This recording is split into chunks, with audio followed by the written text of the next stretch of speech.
Hello friends, જય શ્રી કૃષ્ણ, જય મહાદેવ, જય અંબે. આજનો આપણો વિડીયો સમર ડ્રિંક આમ પન્ના. આમ તો કોમન રેસીપી છે, પણ થોડીક અલગ રીતે બનાવી છે. તમે આમ પન્ના પીશો તો તમને જે લૂ લાગતી હોય છે ગરમીમાં, તો એ લૂ લાગશે નહીં અને સારો અનુભવ થશે પીવાથી.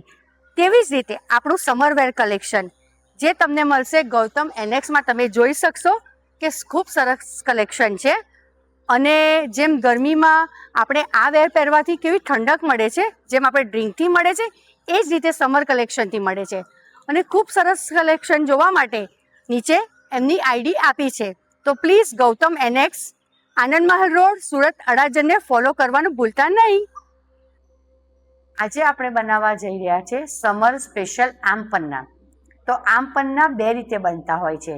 ડાયરેક્ટ કાચી કેરીને ગ્રાઇન્ડ કરીને પણ બનતું હોય છે અને બાફીને પણ બનતું હોય છે. તો આજે એ રેસીપી હું તમને મારી YouTube channel the kitty diary by નિકિતામાં બતાવીશ. તો તેમાં સૌપ્રથમ આપણે કરવાનું છે, મેં લીધું છે ગોંદ કતીરા, મિલેનિયમ સુપર સ્ટોર અને ચિયા સીડ. ઘણા બધા લોકો આમ પન્નામાં આ બે વસ્તુ નથી નાખતા, પણ સમરમાં ગોંદ કતીરા બે ટાઈપના આવે છે. એક સમરમાં યુઝ થતું હોય છે અને એક આપણા વિન્ટરમાં યુઝ થતું હોય છે. તો આ છે સમરમાં જે ગુંદર આપણાથી ખવાય તે ગોંદ કતીરા.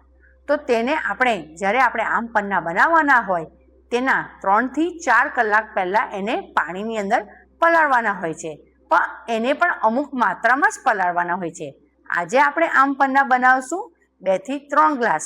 તો 2 થી 3 ગ્લાસ માટે આપણે ગોંદ કતીરાના ખાલી 3 દાણા, જે આ રીતના સાઈઝના હોય છે, એ આપણે આ રીતે પલાળી દેવાના છે. તો એની અંદર આપણે ગોંદ કતીરા ફૂલીને સરસ મજાનો થાય એના માટે એને આટલું પાણી નાખવાનું છે. આપણા ગોંદ કતીરા એટલે સમજો કે અડધી વાટકી સુધીનું પાણી અને 3 દાણા ગોંદ કતીરાના. આપણે ચિયા સીડ્સ પણ આમ પન્નાના જ્યુસમાં યુઝ કરશું. તો એની માત્રા એટલી હોય છે કે આપણે 1 ચમચીથી થોડું ઓછું, મોટી ચમચી હોય તો ઓછું, નાની ચમચી હોય તો આખી ચમચી ભરીને એને પણ આપણે 3 થી 4 કલાક માટે પાણીમાં પલાળવાનું હોય છે. એ પણ ફૂલીને ખૂબ સરસ થાય છે. અને ચિયા સીડ્સ અને ગોંદ કતીરાના ફાયદા તમે ગૂગલ પર સર્ચ મારી શકો છો કે જે સમરમાં ખાવાથી ખૂબ જ ફાયદા થાય છે. તો ફાયદા કરવા હોય અને સમરમાં સરસ મજાનું આમ પન્ના ડ્રિંક પીવાથી આપણે લૂ લાગતી હોય તો લાગતી નથી અને ફ્રેશનેસનો અનુભવ થાય છે. આજે આપણે આમ પન્ના કેરીને બાફીને બનાવવાના છે. તો તેના માટે મેં 2 પ્રકારની કેરી લીધી છે, પણ તમે એકલી કાગડા કેરી પણ લઈ શકો છો ને આ રીતની ખાટી કાચી કેરી પણ લઈ શકો છો. તો મેં એને સારા રીતે પાણીથી ધોઈને વોશ કરી લીધી છે. હવે આપણે એના ઉપરની જે છાલ તે કાઢી નાખશું, એટલે કે છોતરા. હવે આપણે એને આ રીતે ઉપરની એની જે છાલ છે તેને કાઢી નાખવાની છે. તમે જોઈ શકશો આ કેરી થોડીક પાકી જેવી છે, તો તમે એ રીતે પણ લઈ શકો અને તદ્દન કાચી પણ લઈ શકો છો. આમ પન્ના માટે કઈ કઈ સામગ્રી જોઈશે? તો આપણે કાગડા કેરી, ખાટી કેરી, જેને આપણે સારા પાણીથી સાફ કરીને એના ઉપરના છોતરા કાઢી નાખ્યા છે. હવે એને આપણે નાના નાના ટુકડા કરશું.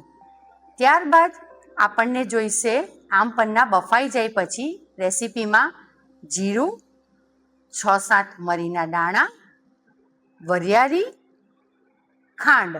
તો ખાંડ તમે તમારી, આ મેં ઓર્ગેનિક લીધી છે, તમે તમારી બ્રાઉન શુગર પણ લઈ શકો છો અને ગોળનો યુઝ પણ કરી શકો છો. અને આપણો હોમમેડ ચાટ મસાલો તથા બાફવા માટે પાણી. હવે આપણે કેરીના નાના નાના ટુકડા કરી લેશું.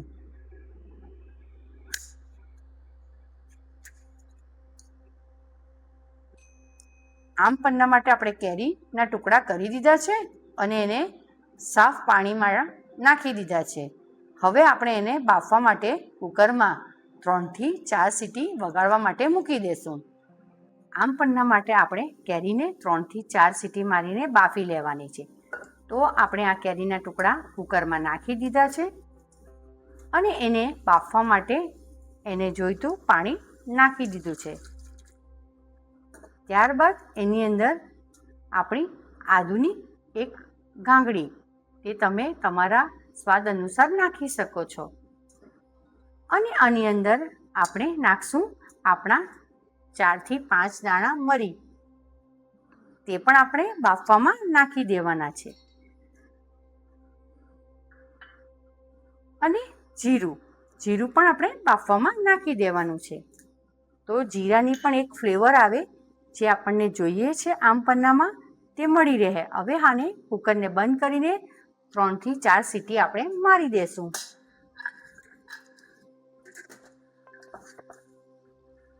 તમે જોઈ શકશો આપણી સીટી તો વાગી ગઈ છે. હવે આપણે એને ચેક કરીએ કે આપણું જે કેરી આપણે જે બાફવા મૂકી તે સરસ બફાઈ ગઈ છે. હા, તમે જોઈ શકશો ખૂબ સરસ બફાઈ ગઈ છે. હવે આપણે એને આ રીતે ગ્રાઇન્ડ કરી લેશું.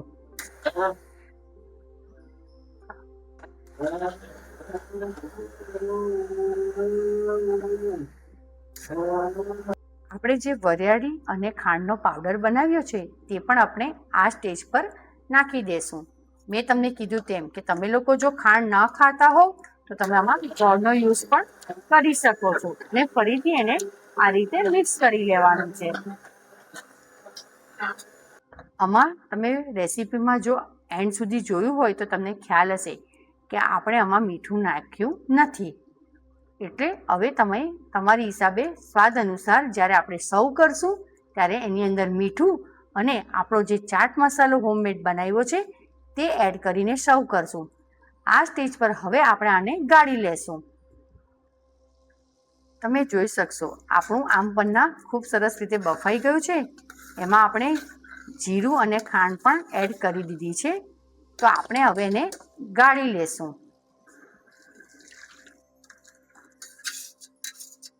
આપણે જે બાફતા ફેરી જે આદુ, ફુદીનો, જીરું, મરી નાખ્યું હતું તો એની ફ્લેવર ખૂબ જ સરસ આપણા આમ પન્નામાં આવી ગઈ છે.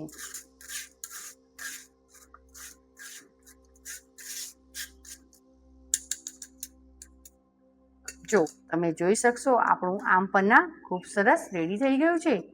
આ તમને જો ઘટ લાગતું હોય તો તમે એમાં પાણી પણ એડ કરી શકો છો. આપણું આમ પન્ના જો બફાઈને અને મેં એને 1 થી 2 કલાક માટે ઠંડુ કરવા ફ્રીઝમાં મૂકી દીધું હતું. જો તમને આ ઘટ લાગતું હોય તો તમે એમાં પાણી એડ કરી શકો છો. હવે આપણે એને સર્વ કરવાની તૈયારી કરશું. તો આપણે આગળ કીધું તેમ કે આપણે ગોંદ કતીરા અને ચિયા સીડ્સ જે બંનેના બેનિફિટ્સ તમે ગૂગલ પર સર્ચ કરી શકશો કે ઉનાળામાં આ આપણે કોઈપણ ડ્રિંકમાં યુઝ કરી શકીએ અને એના ઘણા બધા ફાયદા છે.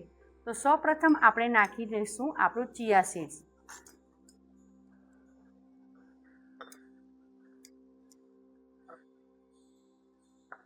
ત્યારબાદ આપણે નાખશું આપણું ગોંદ કતીરા.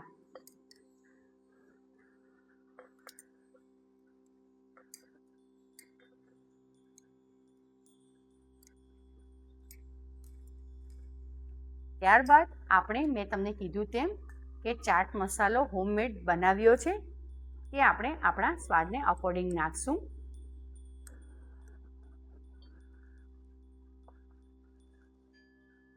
ત્યારબાદ આપણા આઈસના ટુકડા અને લાસ્ટમાં આપણું જે આપણે આમ પન્ના માટે કેરીને બાફી દીધી છે અને બધો મસાલો કરી દીધો છે તે એડ કરશું.